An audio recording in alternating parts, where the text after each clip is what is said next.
Hello, listeners. This is Lee Price. This is Will Ford from Football 365. And you're listening smartly to At the Bridge Pod, a Chelsea FC podcast, although I would describe it as the Chelsea FC podcast. Magical from Eden Hazard.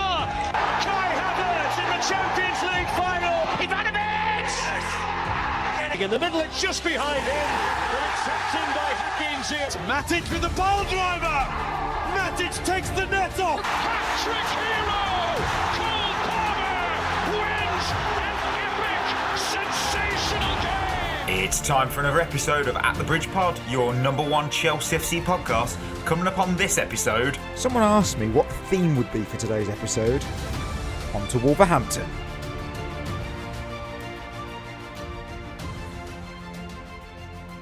Oh, welcome back everyone to another episode of At the Bridge Pod, and I am your host Mike, and I'm joined in this virtual room filled with more than one lion. I have Chris. Ollie's back. Friday show on a Thursday, and I want to know from our MI6 spy, not confirmed, probably isn't. Ollie, you can go first. What are you looking forward to this weekend?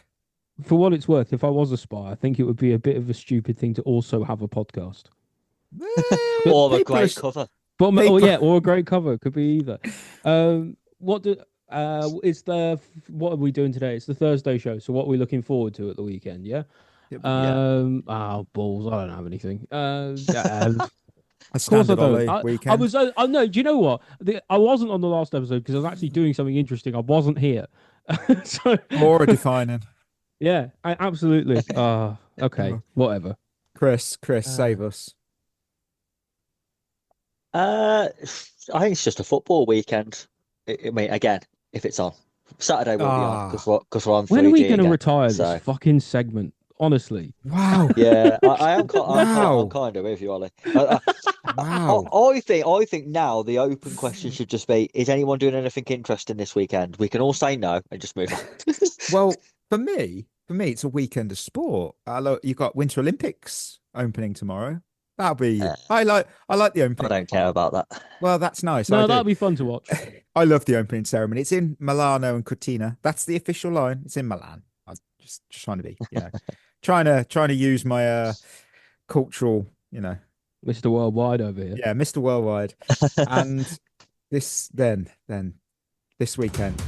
It's not just a weekend, it's the weekend. Super Bowl 60. Ooh. Seahawks, Patriots, a rematch simmering for over a decade. And it's boiling over, not nostalgia, unfinished business for us. Hope versus history, a franchise chasing validation against one chasing immortality. We've got Sam Darnold leading our NFC champions, a guy who's been written off more times than a tabloid celebrity. He has carved a path back into glory, and standing across him, the Patriots, a team with 12 Super Bowl appearances and a chance to etch themselves into history with an NFL record 7th Lombardi trophy. Levi Stadium becomes the stage, Sunday becomes the moment, and for a few hours, nothing else in my world matters. No multitasking, no casual viewing, no emotional stability. Seahawks, Patriots, the sequel. Yes, I've got the Super Bowl this weekend, guys.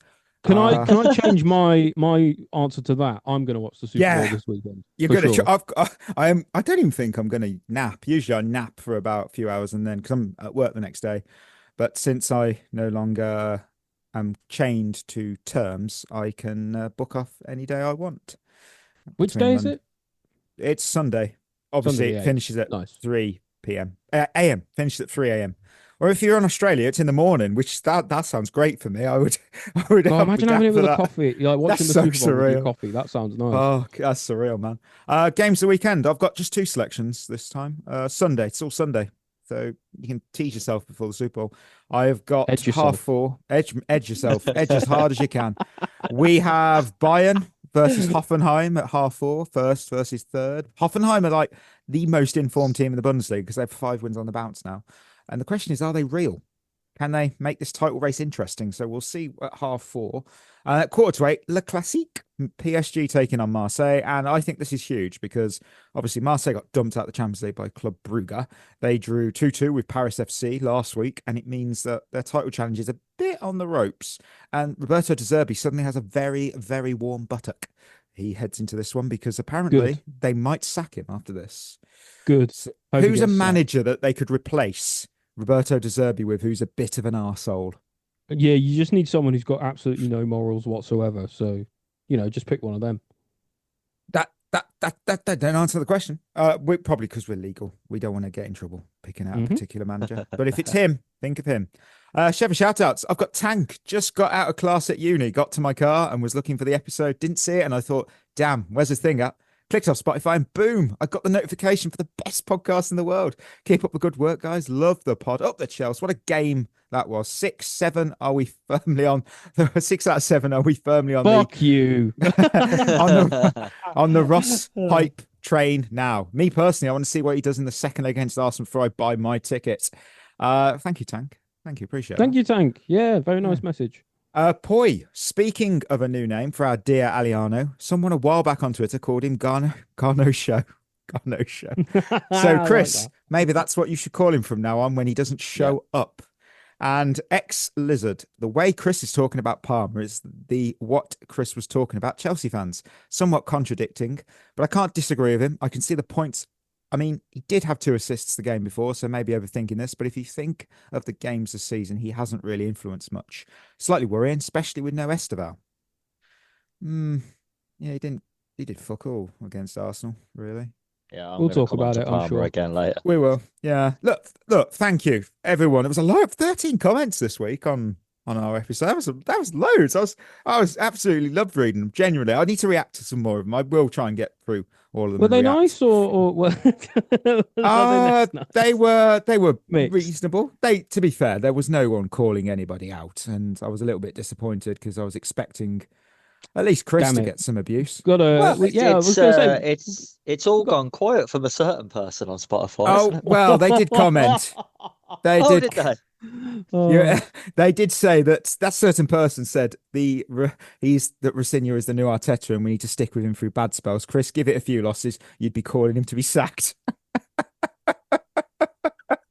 I was going to say, I think we need a bit more controversy on this show. Maybe we need to, just start saying more outrageous things. I'll start. Yeah. Solomon Kalou is better than Erling Haaland. I think that's just a fact. I don't think that's controversial. No hot take there. No. Oh, look. Thank you. Genuinely, thank you for your reviews, your thoughts, and everything you put into the Spotify comments. If you want yours read up potentially on the show, head over there right now, drop a comment on this episode, and you may just get a shout out in the next episode. With that, let's hit some good old news. Right, popping in the elevator. Let's see what you missed in the elevator of Chelsea news. Dario Asugo has been ruled out until March. There are no regrets that Chelsea missed out on Jeremy Jacquet because of their decision to keep Joshua Champong and Mamadou Sarr. The FA has proposed radical changes to the Women's FA Cup, including seeding 4 teams and dispensing with a draw after the round of 32. Myra Ramirez has suffered an injury setback ahead of her return to training. Liam Rosenior has been nominated for Premier League Manager of the Month for January. Enzo Fernandez has been nominated for Premier League Player of the Month for January. Marco van Ginkel, legend of the Lone Army Carousel, has retired from professional football. And finally, Ollie, you should be a happy boy because James Rodriguez is in talks with your Minnesota United to become their new star signing. That was very weird. I did not expect that. But then I didn't even know he was still playing. Mate, Timo Werner plays for the San Jose Earthquakes. I totally missed that until I saw it this week. I just, what? We actually ruined him. Like, I'm not even kidding. Oh, yeah. We actually destroyed his career. Didn't he win a trophy at Spurs? Didn't he win the Europa League? Did he not? Was he still there? I don't fucking know. Did they play? play? Even do enough to earn a medal. Yeah, he won it last year. Yeah, he did. I was going to say, I'm sure he won something. Yeah, did he play then? Well, I don't know. Good for him, I suppose. Well, he's got a Champions League and a Europa League. He's got the set. And he actually Super won Cup. the Champions League, though, because he did actually play in that. He did. He did do all right in that. Can we talk about these? Chris, these FA proposed changes to the Women's FA Cup. If you dig into the document, which I did, the language is interesting because they describe the seeding of 4 clubs as a temporary adjustment reflecting the current developmental stage of the women's pyramid. They also claim that it will be the highest chance of consistent high-quality matches in the later rounds. Now, I've translated that. I've popped that into my machine, and I've got the 4 seeded teams would be the top 4 finishers from the previous Women's Super League season. That's fact. So, from my perspective, what the FA actually wants is the 2 biggest teams in the final. So they get bigger ticket sales, better TV numbers, and more sponsorship and merch revenue. everyone on this show is a passionate supporter of the women's game, and we all want it to grow. But when I read this, it led me to the pretty blunt conclusion. I'd rather genuinely the FA just scrap the Women's FA Cup altogether than turn it into this, because it's not the FA Cup. No, Seeded is not FA Cup. I was going to say you got to name it something else. I think that would be my stipulation. It's difficult though, because I kind of get where they're coming from in terms of while you're still trying to grow the women's game. You want the best teams in the spotlight, because for casual fans who might come in just to watch that game or the final or anything. Yeah, like you want higher quality football so it draws fans in. The issue with the Women's FA Cup is, okay, yeah, you could keep it the same as it is now, but you're not going to get a giant killing in the Women's FA Cup. If you draw a WSL2 team against Arsenal, they'll get knocked out. That's just a fact. They will lose that game because they're not as good. Yeah, but you never know. That's the point. No, isn't it? I do. No, I do know. I do know that. No, because it doesn't happen. But it could. That's the thing, isn't it? That's the FA Cup. We're not with that attitude. When was the last time one of the big four in the WSL got knocked out the FA Cup by someone outside the WSL? It's a good question, though. I can't answer. Yeah, probably never. Yeah, I just don't like. For me, the FA Cup, what it stands for, it is the magic of the FA Cup. They said men's or women's now. It's open, it's unseeded, unpredictable. Everyone is equal, whether you're non-league or top league. The only thing I would agree with, though, it depends how they do the seeding thing, because if you look at how Spain do the Copa del Rey, for example, their top teams, so Real Madrid and Barca, are always drawn against the lowest ranked team that are left in the round that they come into. So everyone goes, well, that's pointless because they'll beat them, but it's for the revenue for that the lower ranked team. It's got nothing to do with the game in a way.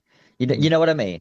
Yes. So yeah. I kind of get, if they was going to do it that way, in terms of we're going to seed those four teams so they can't draw each other, in the hope that they'll draw a WSL2 team, and that'll be a massive draw for them in terms of money that could come in, gate receipts, because everyone's going to go to watch Man City women if they was playing at theirs. So, but I think it would always have to be away. Again, that's how I would do it to make it fair. Yeah, you have to go away. So there's ways to work it. I just don't understand. I don't really understand bringing in the whole bracket thing after the round of 32. Why? What's the point of that? Well, the FA did follow it up with a statement. They said that they're committed to the women's and girls' game strategy, reaching higher to review the Women's FA Cup, recognising they need to evolve the competition and strengthen its commercial potential and enable us to reinvest more funding into both the competition itself and the women's football ecosystem. It's about money then. Look, don't let... Here's a question for you, just to play devil's advocate. Is it a good thing, though, isn't it a good thing that the women's game is evolving separately in a different way from the men's game, in such a way that it is a distinct and different entertainment property to watch? I think 100% it has to be, because you can want to keep it parallel to the men's game, but it's a different sport. Like, it's the same game, but it's a different sport. So you can't keep it the same. You can't go parallel to parallel, because there is literally no point, because the gap between the top WSL teams and your step one and WSL2 teams is so big. It would be like taking a Sunday League team to the Etihad. I get, yeah, I know this is all about money. Chris, I look at it this way, though. Say your daughter's in a team. They're not WSL, they're not WSL2, they're below that. You wouldn't say to them, oh, you got no hope beating Chelsea this weekend, because you don't know. You just genuinely do not know how it could turn out. And I don't believe this is to design. They say it's about improving the competition. I'm not going to let carefully chosen words distract me from the actions. They're trying to protect the big teams. highest chances of consistent high quality matches in the latter rounds it's cloak and dagger. Yeah, that's a isn't poor it? statement. That is. You don't want the best teams eliminated before the TV cameras turn up, and the FA The Cup. thing as well, about that is it go will on. make it predictable and boring. Yeah, Like that's the that. thing. That's my. And I'd that would be argue my it already concern. is. Well, yeah. Look, the FA But that Cup, would just reinforce it in a sense. Yeah, because I mean, let's face it now, the Women's FA Cup semi-finals in general are Man City, Man United, Arsenal, Chelsea. yeah. That's which it. look, the FA Cup as well with the bracketed seat that from 32 to the final. You can't map out the final in October. That it's meant to be unfair. It's meant to be. I don't know who you're going to draw. You're meant to give everyone a chance to dream of the idea. And I do despise it. And I do believe that every football fan should push back against it, because I can promise you this. If the FA gets their way with doing it to the Women's FA Cup, they ain't going to stop there. They've already wrecked a key part of the Men's FA Cup and I think it's as well in the Women's as well, by removing the replays. They're going to keep it. It'll be all about money. It will go through. We've seen it with the Women's League Cup, where we're removing. That's an interesting one because they've removed the Champions League teams from the League Cup next year. I wouldn't be shocked. I always feel like the FA seem to trial stuff in the women's game and then adapt it to the men's game as well. And it's weird though, isn't it? That they're doing this to the women's They want to do this to the Women's FA Cup to keep the good teams in it. Yeah. But then the Women's League Cups, they've kicked them out. Yeah. It's frustrating because there's nothing right. They can reinvest money in the lower if they wanted to, or you could do it's a bit like that anchoring where each team isn't given more money. And I know what I'm trying to get at. That actually is a load of bollocks. So I've just waffled on because actually none of that is actual words. It's just words in a sentence, which every sentence has words in. But I think ultimately what we're looking at is I think it's a good thing for the women's game to change and evolve, but maybe this isn't the way to do it. No, yeah, I hated as well the season. It was, I don't know when it was. It was a couple ago when I think it Bristol or was it Cheltenham came up and they just went straight out. And you just think, oh, was it? I'm sure it was Bristol. They got something like one win out of 22 games and they went out with single digit points. I want to see more competition. And obviously, I know that investment's won't happen. there. Yeah, that won't happen though until all of the WSL2 teams turn professional, because you've got to remember half that league or more are still semi-professional. I know, that is so true. That is so true. Let us know, listeners, what you think of the FA Cup changes. Guys, do you have anything else from news that grabbed your attention before we move to the game? Did we say that Gittins was injured? Did we mention that? Oh, yeah, his hamstring has gone. His hamstring's gone snap. Oh, no. Anyway. Yeah. Come on. Listen, at least for numbers, he was worth something, just to make up the numbers. To be fair, I have seen. Make up the numbers, 65 million quid. Wow. Yeah, those numbers in particular, my God. I have seen that there is a left winger available who's a free agent, Raheem Sterling. I don't know if you'd be interested. Maybe bring him in. I think he's washed. Okay, well, he's free. I've got a question. Might be a good time to bring this up because it's not really Chelsea related. It's generally football related. Okay. You know how everyone hates the January transfer window? All clubs hate it. Managers hate it. Everyone hates it. Fans hate it as well. Fabrizio Romano doesn't. You got to get that money. Yeah, he's the only one who doesn't like. Yeah, who doesn't keep hate him in a job. And everyone else hates it because of him. That's true. Do you think there would be a scope for, instead of having the January transfer window, you just have the transfer window open from August till December, and then it shuts, and whatever your squad is in December, that's your squad for the rest of the season. Yeah, but you have August, September, October, November, December to make signings to your squad for the first half of the season, basically. And then the second half of the season, you're stuck with what you've got. I'm tempted to even go one further and say it should just be what it is at the moment without a winter window. It shouldn't even go on into the season. It should just be purely the summer, and that's it. Your summer, and then your squad is what it is. If you get injured, sucks to suck. Bring in a youth player. You'd have to agree with every European nation, though, and that's not going to happen. That's the issue, isn't it? I don't think any, with respect to it, I don't think many countries can agree on many things. So Yeah, to that's get true. look at how when we Yeah, did it before, understatement of the millennium. I know when we said about we'll close the window before the league kicks off, and everyone went, "That's a great idea." And then every other league went, "We're not going to do that." And then it caused the issue where you could lose a player to it. It's just Yeah. what are we doing? You know, this. Yeah. With that, we are going to head to winners and losers because we took on Arsenal, didn't we, in the League Cup semi-final, second leg. They knew that Chelsea would have to throw everything at it right at the end if it was finally poised like this, and they were ready to pounce. They did pounce, and they won it. The League Cup never short of drama. Arsenal are heading to Wembley. Oh dear. Arsenal 1, Chelsea 0, winners and losers. Who have you got? And more importantly, how many have you got? I'll tell you what, I'm tempted to add a loser to my list for that commentary. The League Cup never short of drama. If there was ever a way not to describe this game, it was drama. Well, it's never not full of drama, and that's what he meant. Fuck This game me, wasn't full of drama. That's fucking awful. What a ridiculous commentary line that is. Like we've just seen an absolute League Cup classic. Well, So as you can tell, you can probably tell how Chris feels about the game. he did not enjoy it, I'm guessing. What did we find? I've got two and three. I've got 3 and 4. Wow, I got 3 and 3, and I'm going to go with mine because I'm a little bit annoyed. I think you've been generous on these winners, I reckon. Well, I've got Joao Pedro. Yeah, yeah, he's on mine. Yeah, the only real winner. That's nice, Chris. I don't want to hear from you because I was robbed by you on Monday's show when you said I wasn't allowed to pick him every week, mate. You said I wasn't allowed to pick him again, and his performance proved exactly why I should have been allowed to do so because it's my damn show. It's not. It's our show. But I should have pulled weight. I should have edited Chris out and gone, I'm picking Joao Pedro. Look, I should have picked him. That would have been fun. Yeah, well, that would have been better. Look, it's just 5 or 6 games under Liam Rosenior now, and he's already transformed himself into a non-negotiable starter. And look, he was up against Gabriel and Saliba. That's one of the best centre-back pairings in Europe, if not the best. And he was really good. His hold-up play, again, I've praised it for weeks. It was world-class. He protected that ball. He brought others into play when he could.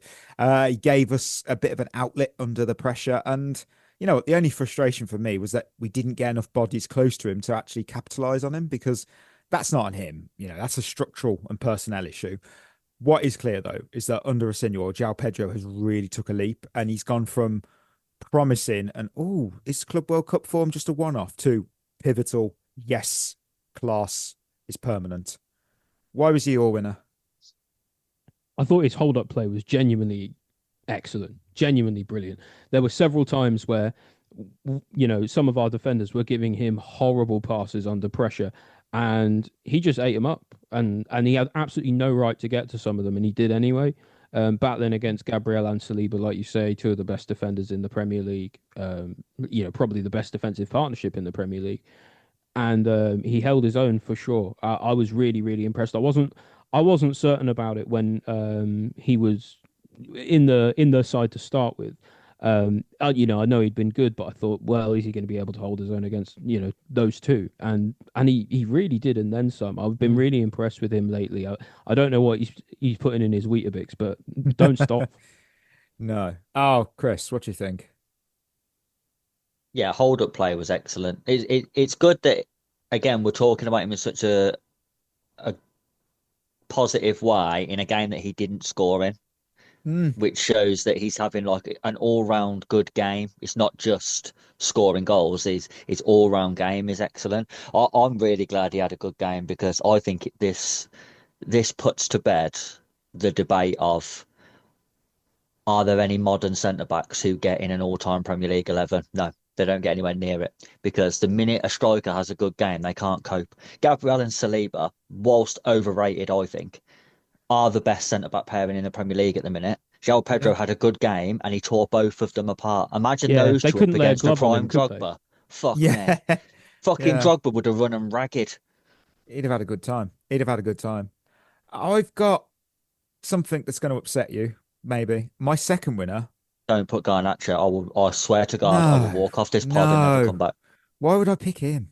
I don't know, but that's Garnacho, what I was, no show. That's what I was worried about. Got something That's worse. a shame he's on mine. No, I'm joking. I've got the performance as a winner.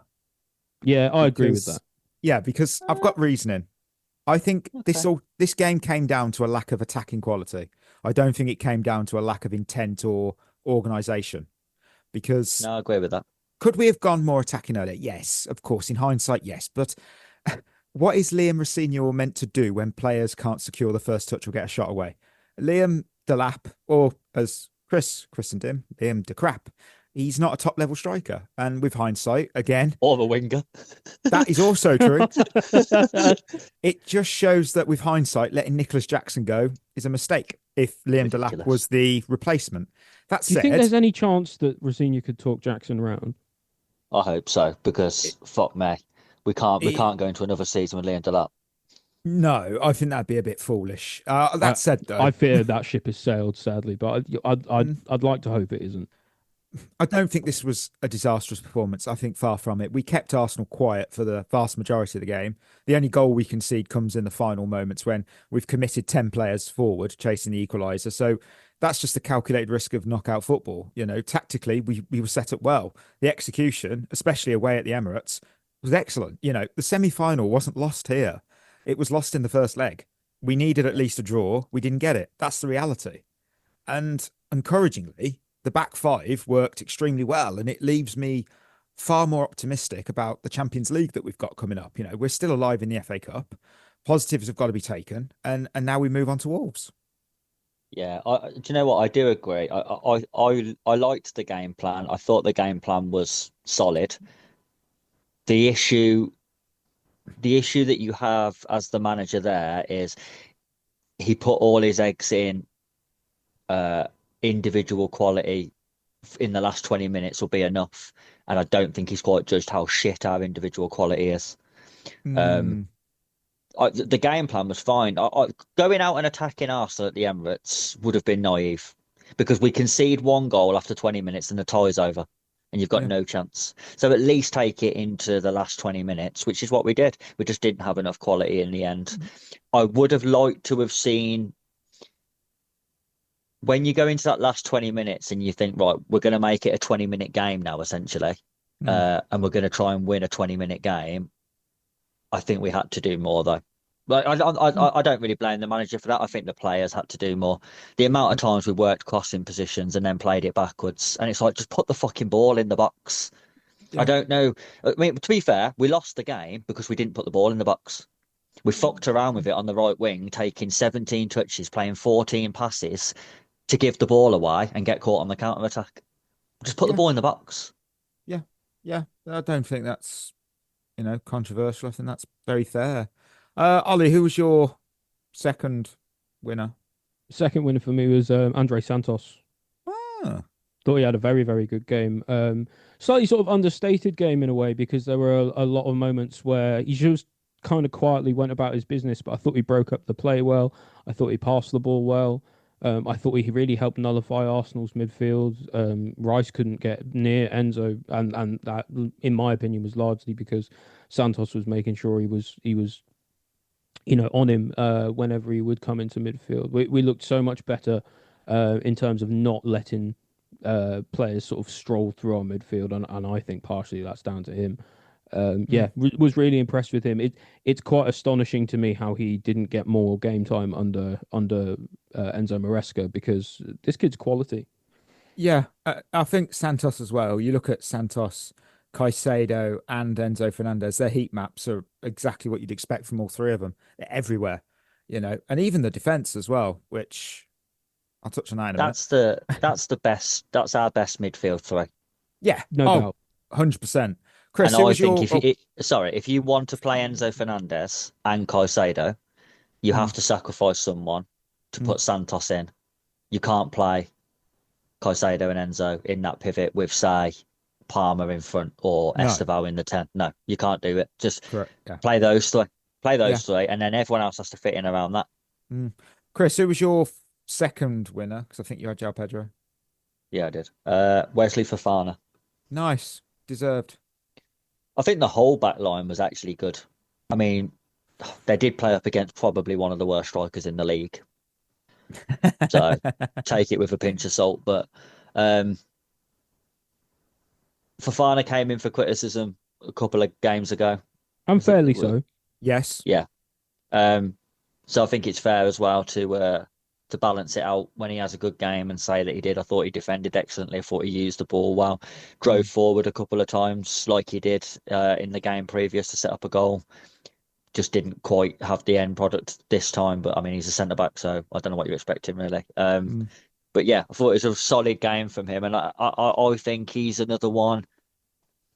Him and Chalobah together are good, but I think both of them looked more solid in a back three, back five, however you want to set it up. But I think with Hato as well on the other side, I thought the balance in that back three was actually really good.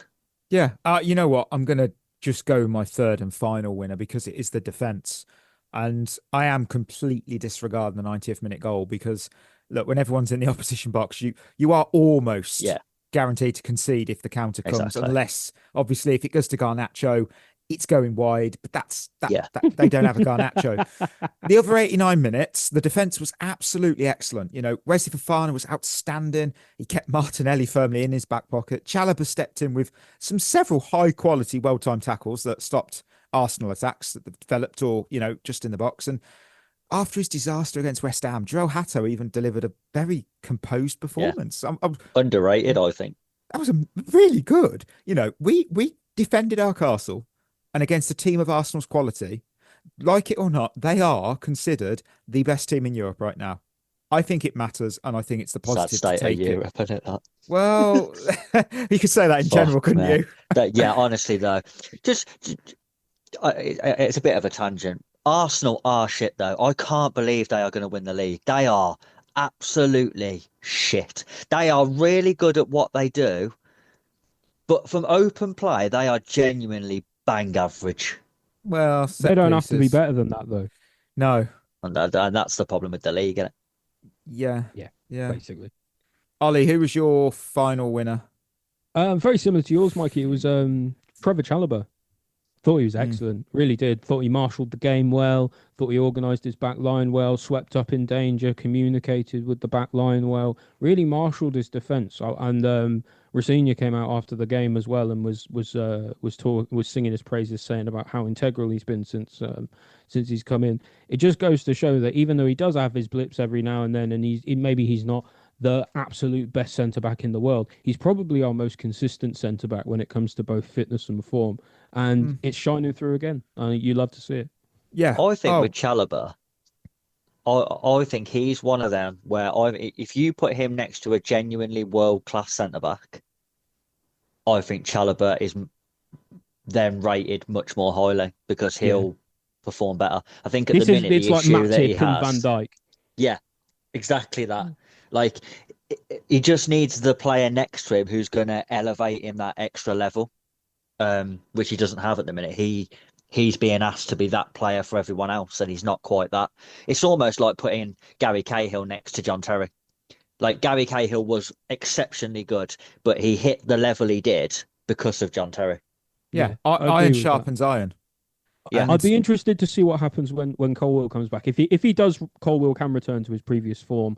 I'd be interested to see what a Colwill Chalobah centre back partnership looks like.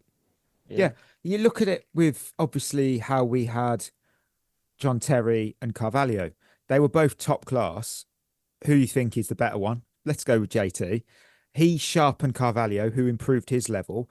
John Terry improves his level. Carvalho obviously then moves on to his next club. Gary Cahill comes in. Was he a top-class centre-back at Bolton? Well, no. However, he came into Chelsea alongside John Terry, slowly sharpening each other, got better. That's what you do need. You do need that. Look at what you've said, when Van Dijk was in his prime, the centre-backs he had were always like, you think, bloody hell, they're good. You take Van Dijk out and suddenly it's, that's the point. It's what Thiago Silva did with Rudiger. Oh yeah. I feel that's underrated as well. That's good shout. We go from winners to the good old losers. Chris, you have 4, so you can go first. No, I've got 3. I've got 4. Oh, Ollie, Ollie's got sorry. 4. Sorry, Mister. Don't always think on the most negative one. No, Here, you I know? apologise. Ollie does that now. The new Mr. Negative. Ollie, please give me your first loser. What they say about us podcast hosts, they say we're all the same. The first loser is the referee's hairline. I don't know if you guys watched it. Yes. But that's really a sort of almost a metaphor as well for how poor his refereeing performance was in general. For example, he wasn't consistent, or he gave Arsenal a lot of 50-50s, and he was blowing quite hard for Chelsea. A lot of fouls for some players. Esteval gets gets a yellow card on his first foul for just pulling a player back. I think there was one where Gusto he gets booked for diving, but Eze goes down like 10 minutes after he was tackled, and nothing given. But yeah, mainly the hairline is the worst thing for me. I know for a fact referees in the Premier League can't be paid that badly that he cannot afford a flight to Turkey. Sort it out, mate. It's interesting because my first loser was Peter Banks. Yeah. And Arsenal, mine's a little different to yours, but it's Arsenal committed 14 fouls and they didn't receive a single yellow card. And Peter Banks missing calls like his phone was on silent, I see. And I said on Monday after West Ham, and I'll say it again, I don't understand what the FA or the Premier League have done with rules on corners. Saliba dragged Joao Pedro down like the Titanic, and that was fine. That was absolutely, completely normal and accepted. Players are being held, pulled, blocked, and how is anyone meant to attack the ball? Arsenal did start this tactical trend, and no one's policing it. And again, in the NFL, that is holding, automatic flag. In football, it's a bit of an innovation. And for me, this is a dreadful look for a sport that still likes to call itself the beautiful game, because there is nothing beautiful about how Arsenal handle their set pieces and how everyone else is now inspired to copy. Yeah. I wish other teams were doing better. I think it's other teams' faults more than it is Arsenal's fault. It's not Arsenal's fault that they found something that other teams can't fight against, and that they do better than everyone else. Other teams have got to find a way around it. You know, if you find a winning strategy, even if it looks ugly as sin, which it does, they're going to do it, because if it can't lose, then why wouldn't they? I feel like this is the tush push argument from the NFL, but in our sport, it's man. Chris, who was your first loser? Cole Palmer. I didn't have him, but he wasn't good, was he? It's that thing again where he's meant to be our best player. He's meant to be our match winner. And he was held back in this game to come on for the last 30 minutes and win us the game. I don't remember him touching the ball. He didn't offer much. Let alone winning us the game. I don't remember him touching the ball. I think he won a few fouls here and there for free kicks and stuff. But, Esteval came on and he didn't have a good game, but I do remember him trying to do stuff. They didn't come off, but he was trying to do. I honestly don't remember Cole Palmer playing in this game. That's how bad he was. His influence was zilch, zero, nothing. And the problem he had is 25 touches, created one chance. Not many, is it? In our half, most of them. That's one a minute, really. I feel now like all you hear about with Cole Palmer is he's not fit. He's not fit. He's not fit. When he gets back fit, he'll be world class again. When he gets back fit, he'll be world class again. Well, I feel now like that's being used as an excuse because we all want to believe and live in the hope that we're going to get Cole Palmer back. But the reality is that you can talk about injuries all you like, but before this injury, look at his record for the 12 months before that. It was also shit. So he's not playing poorly because he's injured. He was playing poorly before he got injured for months and months. My concern with it now with Palmer is that it seems that I assume if he is injured, he's electing not to get some kind of treatment done or extended rest because he wants to go to the World Cup. But he's not going to get picked on the way he's playing at the moment. And no chance. And it could really be a rough time for him. He needs. I don't know if surgery is the thing that he needs or what, but something's got to change because at this point, Rosenior's saying like it's best when he's on the pitch, but actually, from what we've seen lately, maybe it isn't. You know, it's depressing. I've just looked at his stats, right? So his first season, he had 25 goals in 45. Last season, he had 15 in 46. So that's 1 in 3 games. And this season, he's had 8 in 22, which is still technically just under 1 in 3 games. So he's matching his output from last season, actually. But yeah, but if you look, if you judge it like, and you really look into it properly, of those 15 goals he scored in the league last year, almost all of them came in the first half of the season. For 2025 as a calendar year, his record was horrendously bad. No, actually, that's a good point. And the thing is that you always looked at Palmer as like he was a player who he didn't have to score or assist to influence the game. That's how good he was in that first season and the first half of the second season. But he doesn't even do that now. He doesn't influence the game at all. He has no impact on the game whatsoever. I honestly cannot remember the last time we looked better with Cole Palmer on the pitch. I don't think it's been a long time since we've actually we look a better team when he plays. I don't think it's the case anymore. I don't think you notice when he doesn't play anymore. We look the same. We look the same team. And the issue that I've got with Palmer is I don't think he gets in our best team now. Wow. I think for me, it's about him needing to play more consistently and find his groove. Because even if he is fit, he's clearly rusty.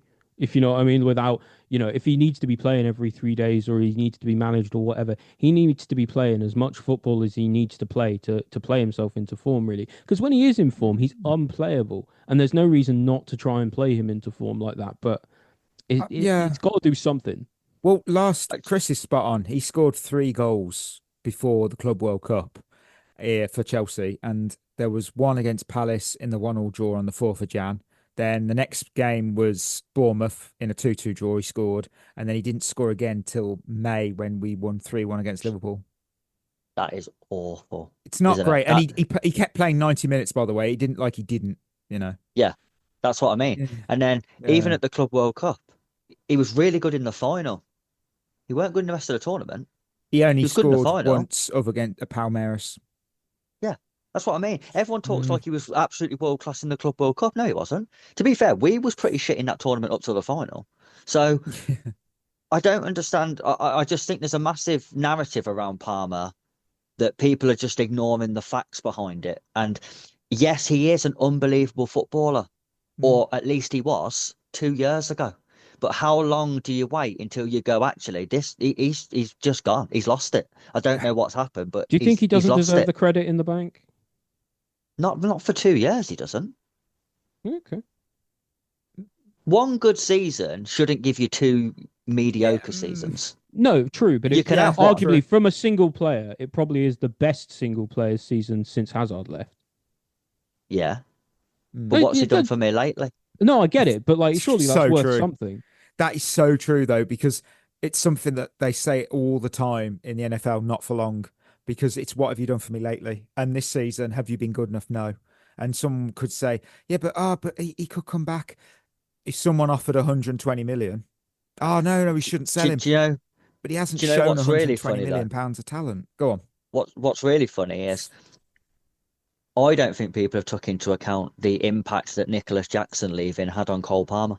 Oh, yeah. He was great at running behind, wasn't he? Well, the thing is, you want the evidence of it. First season, he played with Nicholas Jackson, had that unbelievable season.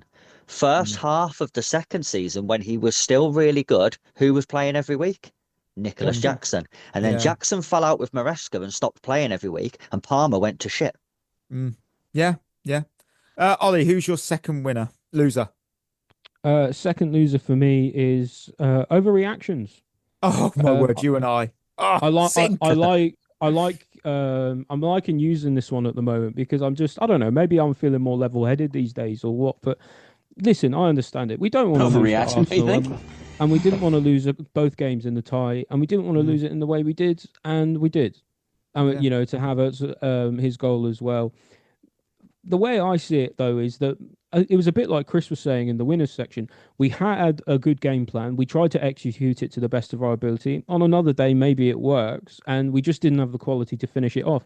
And yet I'm seeing people just absolutely going to town on the manager and the players and the club and the board and all of this stuff, just going after them. And I just think, like, what is the point, really? Because you get people who are saying things like, "Oh, you know, we should have gone for it from minute one. We should have really gone for it." Newcastle the next day, in the FA Cup, went for it against Man City. They were 5-0 down on aggregate by half time. Yeah. Right. Yeah. Tie was over. Like we had no chance. At least with our game plan, we actually were in it until the very end of the game, the very last kick of the game, basically. And in that case, anything can happen. It was a good plan. I don't think Rosenior should be getting any stick for it, to be honest. We just didn't have the quality. Like ultimately, we served up as good a performance as we could have done. We shouldn't be losing our heads over it. No, Rosenior nailed it post game, because he said, if I attack and concede 2 early goals, people say I'm naive. If I defend and lose narrowly, I'm criticised anyway. The truth is usually somewhere in between. He's right. If we lost by more goals, right? If we did go and do that, it wouldn't be, oh, well, at least we had a go. It would have been, oh, we were embarrassed, and, you know, Rosenior was naive and he's not fit to cut out of the squad. And he's a PE teacher, all this other stuff, because people only care about when you win. And the reality is we didn't win, but actually the performance was good. And he deserves his credit for that. I thought it was very similar to, do you remember when Mourinho came back and we went to the Etihad for the first time? And we played on the counter. Yeah, it was the Monday Night Football, and it was the Mourinho masterclass game where we absolutely nullified them. No, not that one. We won 1-0. Branislav Ivanovic hit a half volley from the edge of the box on his weaker foot into the bottom corner, and we won the game 1-0, and everyone called it a masterclass. It was very similar to that. The difference was, on that night, we had someone who found a bit of quality to put the ball in the net, and on this night, we didn't. The thing is, what annoyed me the most was Paul Merson's reaction, which, here it is. I'm numb. I'm flabbergasted. I can't believe what I just watched. I honestly can't believe what I just watched. I mean, Arsenal fans and Arsenal, the players themselves, this is Chelsea Football Club. You know, they've got international football players. They've got World Cup winner. They've got players all over. This is not a bottom 4, bottom 5 team. They've just come there. I mean, he's crying. I mean, you should be crying because they never had a go. I mean, I'm lost for words. I cannot believe what happened. They've just gone out with an absolute wimp in the semi-final of a big competition. Look, I think it was utterly ridiculous. I think it was utterly ludicrous reaction, because this, and Ollie touched on it, the overreactions, the faux outrage is just boring. It's so transparent, because you've all just said it in your own ways. If we had gone gung-ho and lost 3-0, Rosenior would be absolutely ripped apart for being naive and tactically reckless. And yet, if we flip it, if we'd have won this 1-0 and gone through on penalties, masterclass, defensive discipline, what an absolute... Results-based business, isn't it? We've seen this before, and I kept thinking of one manager, and it was Russell Martin. This felt like the Russell Martin cycle, where teams, well, they played the right way. They played the right way. They got dismantled every week. And then they got relegated, Southampton did. Yeah, but they played the right way. They gave it a good go. It doesn't matter. Results matter. It's the same people who are saying, in a sense, that, like, oh, you know, who are criticising Arsenal for the way that they play, in a way, you know, because they're saying, oh, you know, well, it's not the right way to play. Who gives a fuck? What is the right way? They're going to win the league because of it. I just feel like we need level-headed analysis, not theatrical overreaction that we get for clicks from these people in studios. And we got the latter. I'd like to ask Paul Merson, though, like, well, what is having a go? Newcastle. I think it got brought up today. But I think we had something like 13 shots. We missed the target on all of them except one. But again, that's not down to the manager, is it? That's down to individual quality, not being able to hit a goal that's 17 foot wide. You know what I mean? Like, I don't know what you want. I don't know what you want a manager to do there. Have we considered potentially making the goals bigger? That's a good idea. Why don't we try? We'd still miss. Garnacho would still miss. Oh, I don't like that. Sterling's free kick might have gone in. Chris, who's your next loser? I've got the subs, all of the subs, because Who was that again? I couldn't name one. Palmer, Esteval. He brought came on Achiampong on for Yes, some he did. reason, which I thought was bizarre. Well, I don't know why he didn't bring a striker on there, to be honest. But yeah, the game plan was stay in the game and then bring the subs on to win us the game, and the subs really failed to fulfill their duty. They was told go on and win us the game, and all of them did nothing. Didn't impact the game at all, didn't change our intensity, didn't make us look any more likely to score a goal than we already had. Thought it was really poor from them. The only one I'm gonna say everyone needs to cut a bit of slack to is Esteval, because he shouldn't even have been there. I And was fair play so to him. shocked. I was so Fair shocked play when he to was him. even in the squad.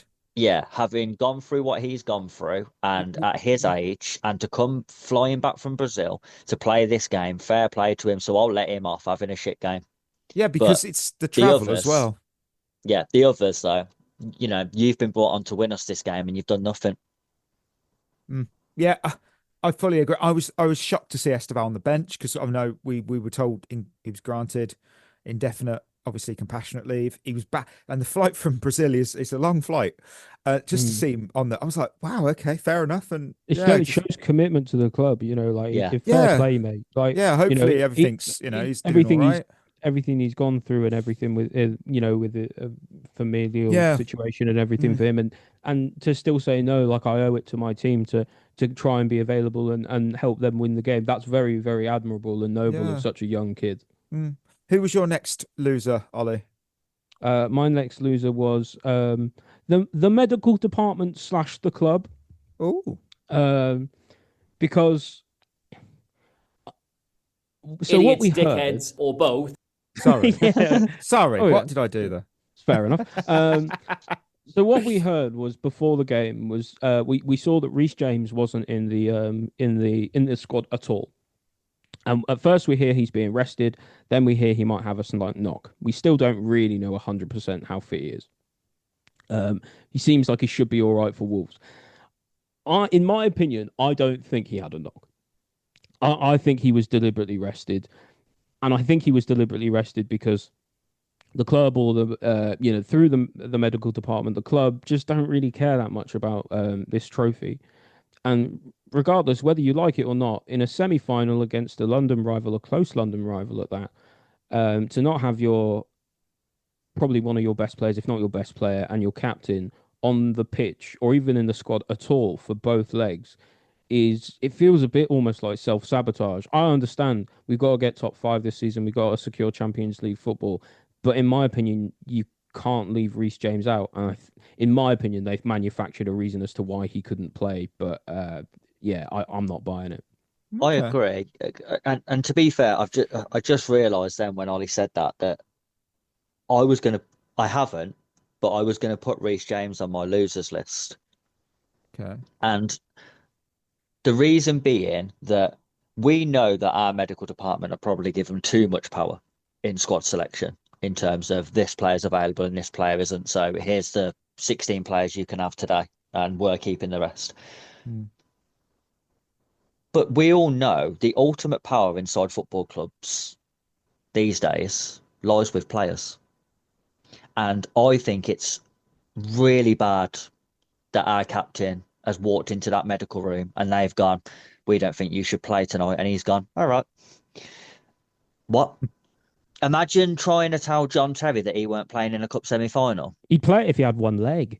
He'd have gone, oh, I am playing. No, we don't think you should play. I don't give a shit, mate. I am playing. And that, again, for me, this is where I think Reece James just, every time I start to look at him and think he's really learning as a captain, this is where he lets himself down again. Now, if it's a knock and he was actually genuinely injured, then all of this is irrelevant. But if it was just him being rested, then he should have turned that down, because they're not going to kick up a fuss with the captain, because he'll just go, all right, well, I'll just leave then. You know what I mean? The players have all of the power in football clubs now. So if he turned around to the medical department and said, no, I am playing, it's a cup semi-final, there is no way I'm missing out on this game, what are they going to do? True. You can't stop him from going on the pitch, can they? He goes to the dressing room and goes, "Oh, I'm going with you. I am playing tough." Like I don't know what people think. They're not going to handcuff him. You know what I mean? So I just think they're going to lock him in a recovery chamber. Yeah, I just think at some point with our players and this whole thing around the medical team, the players have got to start taking a stand and saying, no, this is a big game. You're not keeping me out of a big game because you think I need to be rested. I don't give a shit. Big games I'm playing in. That's where Reece James has let himself down. If that's the case and he was just rested, he should have said to the medical department, no, I am playing in this game. And that's what a true captain would have done. I agree that the captain should do that, but should all the players do that? Because it feels a bit like Palmer's doing that, and I think it's to his detriment. I know we discuss whether he's fully injured or what or fit, but like if we're leaning on the side of saying maybe he does have some kind of this recurring groin problem or whatever, it's not helping him doing that. No, it isn't. But that's actually being injured, then, isn't it? That's the difference. If they're just saying, "Oh, you're slightly fatigued, so we think you should rest," I don't give a shit. I'll play with fatigue. Then rest me against Wolves. I mean, come on. Yeah, right. Yeah, fair point. I've got how many losers have we got each? I've got one. I've got one left. One. Okay, I'll run off with mine because it's quick. I've got the Arsenal goal scorer. I couldn't help but laugh at the behaviour of Arsenal's goal scorer. And when Sam Matterface said he'd come back to haunt Chelsea, I just laughed a little bit because a 97th minute goal that had no impact on the tie, it's not haunting anyone. And it's a little jab. You know, yeah, this Arsenal goal scorer he had one genuinely incredible contribution for us. He won a trophy that his current club have never won, and now he's acting like a superstar who was wronged. So the truth is far simpler. This Arsenal goal scorer, I just don't think about him at all. Arsenal fans think he's world class, by the way. I don't know his name. Yeah, well, Arsenal fans, not the brightest. They really are not. So, Chris, who was your final loser? Enzo Fernandez, and he's on here for one. He's on here for one reason only. Because he needs to hit the fucking target. Yeah, that is it. Because our three best chances in this game fell to him, and he missed the target on all three of them. And I've seen people bringing up online about how, Man United went to the Emirates and had a go. And they won the game when, the whole criticism about having a go. But if you look at it, they scored two absolute worldies in that game. Dorgu scored that volley right into the top bin. And then Cunha's goal is absolutely world class. To find the bottom corner with that much power from there was an unbelievable finish. We had the same chances in this game, and Enzo Fernandez missed the target on all of them. Didn't even force Kepa into a save. You have to hit the target. Especially with Kepa in goal. Yeah.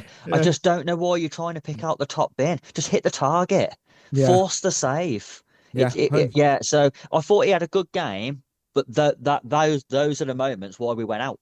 Right. Yeah, but like you say, at the end of the day, it's fine margins. If some of those are on target, you never know what Kepa could do. Could go in, then it's game on, and you never know what could happen. Who's your final loser, Ollie? Final loser for me. It's going to sound harsh, but Robert Sanchez. Because whether we like it or not, this tie was lost at the bridge. And Robert Sanchez is the reason for that. Because he made two clangers, two howlers, and at the end of the day, I know we lost in the end, but even the setup today, was because we were just still in the tie. But actually, we would have been better off in the tie if Sanchez hadn't done what he'd done. So, in a sense, it's all kind of led from that, because even the game plan and the approach ended up being because Sanchez kind of cost us the first match at Stamford Bridge. We really needed a draw. Unfortunately, we didn't get one, and that's his fault. Unfortunately, it's like the first bad game that he's had in quite a long time, and it's cost us. Good to see that he's bounced back. I'm not going to go at him too hard for it, but he does deserve it. Emoji game review. I have thrown out the wolf emoji because we're on to Wolverhampton. Like the upside down smiley face. That's how I felt after the game. Okay. I'm gonna go with the rolling of the eyes, because to be fair, that was my reaction when Havertz scored. Just rolled my eyes and thought you just knew, didn't you? You just fucking know. We couldn't have just gone out with the 0-0, could we? Well, it's always the way. Just stick the knife. I got robbed. Everyone remember that? I had Joao Pedro, got took off. Chris, you had Reece James. He didn't play. The wheel had Malo Gusto, and I had Enzo Fernandez. In fairness, I got robbed there. Well, he didn't play. Yeah, but he fucking should have. What a prick, honestly. Who would? I reckon, Mikey, you should win it on the honour of not having chosen. Put in my name. Who you were going to check. Who genuinely was the line? Was it a defender? Joao Pedro? That's a good question. It's either Pedro or Chalobah, in my opinion. I'd give it to Joao Pedro just because I think we haven't seen a Chelsea centre forward do that to good centre backs in a long time. I would like to confirm that was Joao Pedro's third actual Lion of the Week award in a row. He's in good form, isn't he? Cooking. He is. It's a good thing I'm picking him for this game. Yeah, he's not allowed. You're not allowed to pick anyone. No, I'm allowed. Yeah, You're that's not allowed. True. We are having a quiet one. On to Wolverhampton, and we are taking on Wolverhampton Wanderers in the Premier League. The scoop is they are 20th in the Premier League with 1 win, 5 draws, 18 defeats. The recent form isn't that bad. It's 1 win, 2 draws, 2 defeats. It's not bad. We should be cruising past these. They are horrible. They're absolutely horrible. If you wondered, no, I'm not going to it. Somebody did ask me. No, I'm just not. So that's it. Yeah, got nothing else to say. Their player spotlight is Mateus Mane. This lad's only 18 and he can play anywhere from midfield to striker, and he's probably the only exciting thing about this relegation-bound Wolves side. So he's a one to watch for sure. At least they'll get a few million for him when they go. Yeah, they will. Yeah, unless he might stay. You never know. The last time he stay. Well, the last time Wolves beat Chelsea at the Molineux was on the 24th of December 2023. Of course, it wouldn't be a preview if I didn't tell you what the UK number one was, and it was at the Bridge Pod favourite last Christmas by Wham. Now, how many goals are we going to Wham past Wolves, and which line are we picking? It needs to be, given the some of the rested players from the weekend, for my opinion, we've got to score at least 3, at least. So, Joao Pedro for Ollie. Yep, it's going to be Joao Pedro for me to stop Mikey from picking. They have stopped leaking so many goals, though, haven't they? It's Wolves. Yeah, but in fairness, they went to Anfield and narrowly lost a couple of weeks ago. What is the wheel doing? The wheel chose Romeo Lavia. Oh dear, wheel. Come on. Let's go again. Come on. Yeah, pick again. Take him off the wheel. Why is he even on the wheel? He doesn't play for us. He could play. No, he couldn't. No. He wishes he could play. It is Malo Gusto. Yeah, I don't hate that. I think James might start, though, you would assume. That's back-to-back Gusto, though. Will likes a Gusto. Well, he must start because Reece James is probably going to be in bed again. What? Yeah. Orson Welles. There you go. Oh no. I'm gonna go Esteval. Okay. You're saying about in bed. I saw about talking of the Winter Games. The World Anti-Doping Agency are investigating if evidence is emerging that male ski jumpers are injecting their penises in a bid to improve sporting performance. I'm not joking. It's an actual story that's going on. That's like in the background of the Olympic Games. How would that improve your sporting performance? Apparently, I would assume in the way, if anything. No. All right. If anyone's got young kids currently listening, don't listen to this next bit. It's because you know how they wear like the really tight spandex. Yeah. Well, when you pitch a tent, it will make it more aerodynamic in the air. Yeah. It was the German newspaper Bild reported that jumpers are injecting their penises with hyaluronic acid before being measured for their suits. And apparently it's not banned in sport, but it increases your penis circumference by 1 or 2 centimeters, which, Ollie's right. It could help you aid in your flight in the air. That is hysterically funny. Listen, it gets better. Here's the quote from the director of ski jumping men's race. It says, every extra centimetre on a suit counts. If your suit has a 5% bigger surface area, you fly further. There you go. I'll tell you what, that's commitment because I ain't injecting my penis. No, I don't want to do that. Certainly not on acid, my God. On that note, you've gone Esteval, haven't you? Yeah. Oh my word! How did we even get onto that? I'm not confident with anyone here. Santos. I'm not confident. But Santos, I'm not confident. But it doesn't matter. Blue versus who? 3 questions. In the reverse fixture earlier this season, who in his 165th appearance for the club and country scored his first ever goal? 165 games for club and country without a goal until this game. Hang on, can you say it again? Can you say the question again? In the reverse fixture of this season, who in his 165th appearance for club or country scored his first ever goal? His first ever goal in football. Was it Malagusto? Spot on, Ollie. Spot on. Chelsea beat Wolves 6-2 at the Molineux last season. We used all 5 subs that day. Only one of those subs, Pedro Neto, is contracted to the club now. I want you to name 2 of those remaining 4 subs who are no longer contracted to our club. Joao Felix. He was on there. Scored a good goal, didn't he, that day? I'm trying to think. Who else? Disassi? No. He's still contracted. When are we going back to? Last season. Disassi's still contracted to us. Oh, of course he is. And he wasn't one of the 4. Madueke? Nope. He let. Oh, Nah, no, he didn't. I think he started. He scored a hat-trick, didn't he? He scored a hat-trick, yeah. Yeah, of course he... I was going to say... He fucking definitely started. He scored He a definitely hat-trick. started. Oh. Yeah, he called it a shithole, yeah. I genuinely can't think of anybody. Only one of them is currently in the Premier League. The other 2 are not. One's in Spain, one's in Italy. Renato Vega? Nkunku. Renato Vega in Nkunku. That's good enough. That's 3 or 4. I am disgusted none of you picked Dewsbury Hall. What an absolute... Oh, remember it?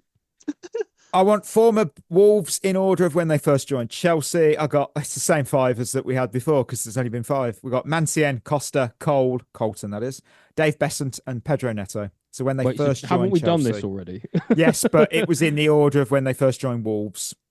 But now it's when they first joined us. Yeah. Well, Besant's still first in that. In 1992. Yeah. He did indeed. Hang on, who are the other names? You've got Mancien, Diego Costa, Colton Cole, and Pedro Neto. Well, Neto's last. 2020. Costa's 4th. 2014. Mancien or Carlton Cole second, Mancien in the middle. 2001, 2008. Spot Wonderful. on. Christmas questions. Let's have a look what we've got. We have got, once my phone has opened, that's a picture of me. We don't want that. Josh, are people overreacting to Rosenior's tactics for this match online? I've seen Liam. Yep. We have. I've seen Liam Rosenior out. Yeah, well, that's probably a clickbait person. You guarantee that. You don't sack a manager after that. Like, fucking hell. Nell's right. Is Palmer trying to play make too much instead of just play? He's trying to play make too much instead of just playing. He's just trying to play too much instead of just playing. He's trying too hard, basically. What do we think? I don't know. He always looks so nonchalant. I hope this isn't him trying too hard. Fucking hell. I think it certainly does help when he's a bit more sort of free of the, I don't know, free from the shackles of his mind when he plays. He's not confident, is he, at the minute? You can tell you that. You can see it. He just needs a few to go in, and I'm sure it'll change. And I honestly, at the moment, I don't think Joao Pedro up front with Palmer in the team works because Pedro operates in the same areas Palmer wants to operate in.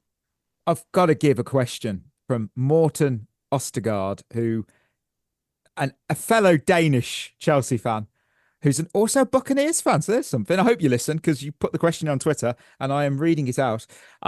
Is Liam Delap out the door this summer already? He's on my sell list. I'll tell you that for keep, sell, loan. I would have got rid of him in January. Yeah, quick profit. I could see him getting a loan. What, for a house?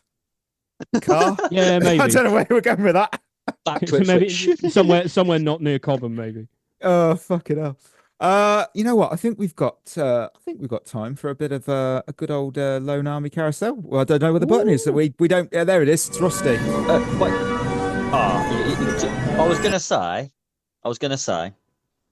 I know. Traditionally, we do Lone Army here. but you have been sitting on that Sidwell stamp collection for so long. That is You it know worth? Is it worth just doing that while we've actually got another host here? You know It's what? also I eat 'cause, arse. You a fan? Let's go. Oh, partial. No, I just meant you a fan of the flag. Chris Oh, is sorry. ducking me. Yeah, this is good. I'm He's really glad ducking you me. brought. I'm also petrified of Ollie in Lone Army Carousel, despite the fact I've won it 2 Who games in a isn't? row. I've gone early. Let's have a go. I've got to scroll all the way down to the bottom of this fucking spread from Monday's show. Here we go. There it is. Okay. End of show. Monday game on a Thursday. Sidwell stamp collection. Today's theme is Napoli and Chelsea managers. So you can see when I made this. You can see when I made this. Oh, this is gold. This is gold.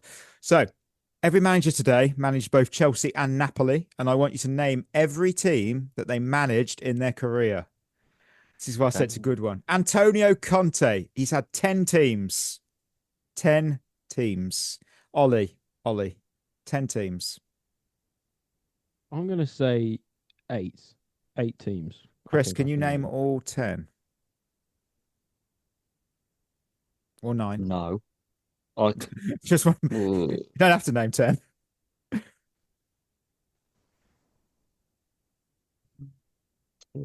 So I'm just scribbling down names of how many I've got in my. I've reeled off my head, and I'm just counting them. Google.co.uk, Bing, DuckDuckGo. No, I've only got 7. So Ollie, Ollie can name those 8. All right. Napoli, of course. Correct. Correct. Well done. Tottenham. Tottenham. They don't like being called that. Has anyone seen Spurs? That's 2. Thanks for that. Yeah, that's all Inter right. Milan. 3. It was Chelsea before that. 4. Then he was Italy manager, I think. 5. Then Juve. Oh, I didn't know we could 6. have. Well, I did international say. I teams. said teams. Remember that? I said teams. I didn't say I've clubs. been done here Oh, on you a- didn't listen. Fuck me. Didn't listen to me. Game, Chris. You didn't listen. And I 6. think I've got the last one. Well, you got 2 more to say. You said 8. Oh, I did, didn't I? You did. Atalanta's Unlucky. one of them. That's 7. And Just take a think- pick any club. I don't know. You said Siena? I Siena, think. 8. Yes, you could have had as well Bari or Arezzo. He managed them in 06 and in 07. Nicely done, Ollie. That was a Thanks very much. nice early start. Carlo Ancelotti, 11 teams for Carlo Ancelotti. Teams, Chris. Yeah, all right. Teams. Teams all right, can yeah. include international teams. Yeah, Hence- that's a joke, that was. If you also would like to know, he was the Italian assistant manager in 92 to 95, but assistant doesn't count. So just want to point that out there. So, Chris, 11 teams for Carlo Ancelotti. I reckon I could do all 11. All 11 Oh, teams? go on, Wow. Chris. Go on, Chris. Okay. Well, he's Brazil manager now. That is a team, correct? You're taking the piss there.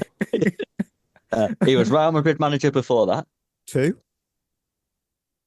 Then, bizarrely, he was at Everton before Real Madrid. I have no idea. I did it to this It's day. great. Right, he did that. It's great. It's mad, isn't it? 3. He was at Napoli. 4. Hence this theme. Yeah. And then other Italian teams he's done, Juventus, AC Milan. 5, 6, Then he's also done Bayern, 7, PSG, 8, Chelsea. 9. It's really a who's who, isn't it, of European football? 2 teams Parma. left at 10. And the final one.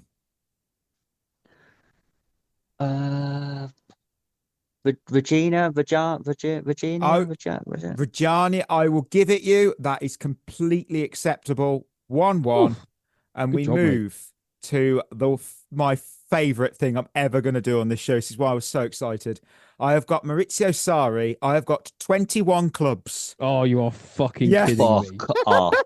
21 clubs. He has You are- managed 21 Jesus. football clubs, not teams, clubs. Some of these clubs, I had never heard of. Hence why I wrote down how to pronounce them. I looked into this, researched it, because I had no idea half of these teams are. They're like, no, I can't say if they're like PES teams. That's really disrespectful. And there's probably going to be someone listening going, that's my local town. I'm going to go, I'm so sorry. But yeah, it's 21 teams, clubs. Ollie, 21 clubs. How many can you name? Can I be real with you? Yeah. 5. 5. Five's respectable. Chris, 21. You feeling lucky? No. I'll go 6. Okay. 6. Bold, Chris. Well done. It's interesting Sorry, because I could easily have named all 21. It's just so easy. Oh, yeah. They're all in front of me at the moment, so no problem at all. Ollie, can you do 7? No, mate. I 5 was a push, to be 6 honest. clubs, Chris. 6 clubs. Who have you got? He's at Lazio right now. That's 1. He was at Juventus before that. 2. He was at Chelsea before that. 3. And then we got him from Napoli. 4. And then I know he managed Empoli at some point. That's 5. That's where it ended for me. And then I also know, mainly because I went there on holiday around about this time, he also managed Sorrento. Correct. And that is actually the order from 2011 to 2025. So he started his career at Stia. He then went big club. He then went to Farlese. Even bigger club. He then went to Caria. No. He then goes He's to making these up, isn't he? No, I'm not. Yeah. He goes to, These are all types of pasta, isn't it? No, Yeah, they're not. messing with us. He goes to Antella. He goes to Valdima. He goes to Tegoletto. He goes to Sanjo Venense. He's at San Sofino, Pescara, Arezzo, Pescara, yeah. Avellino, Verona, Perugia, Grosseto, Alessandria. And then obviously all the clubs that Chris said. Jesus. I would What a pay career. good money for Pedro Neto to play for Tegoletto. That's because he bounced. He basically bounced around Serie C and Serie B for ages until he got the big job at Empoli. I'll tell you. Then that got him the Napoli job. Well, I'll tell you this: the clubs Stia, Palese, Caria, Antella, Valdema, and Tegoletto don't have Wikipedia. They don't have Wikipedia pages. That is how niche those clubs are. They don't have wiki pages. So they're Sunday League teams in Italy. I literally had to go through loads of YouTube videos on Italy of Series C clubs or below, and how just hearing a commentator say the club name so I could pronounce it right. Because I'm like, I don't know what this is. No idea who this team is. Yeah, there you go. 21 clubs. Amazing. So no loan army today. Oh, Chris will feel cheated, but we got that one out of the way. So we never would have done it otherwise, because on Monday it'll just be me and you again. Yeah, so listeners, we're at the end of another episode. Thank you, of course, for tuning in. Before we go, don't forget we're proud part of Head in the Game, mental health charities and football spelled within the community. You can find out more at headinthegame.co.uk. Treat yourself well. Chris and I will be back on Monday. Just Chris and I. I might be around on Monday. You might be. Liar. We will talk Chelsea and Wolves. So until then, that'll be us signing off. You've been listening to At The Bridge Pod, a Chelsea FC podcast. Follow us on Twitter and Instagram by searching for At The Bridge Pod. And if you're listening on Apple or Spotify, leaving us a review is always appreciated.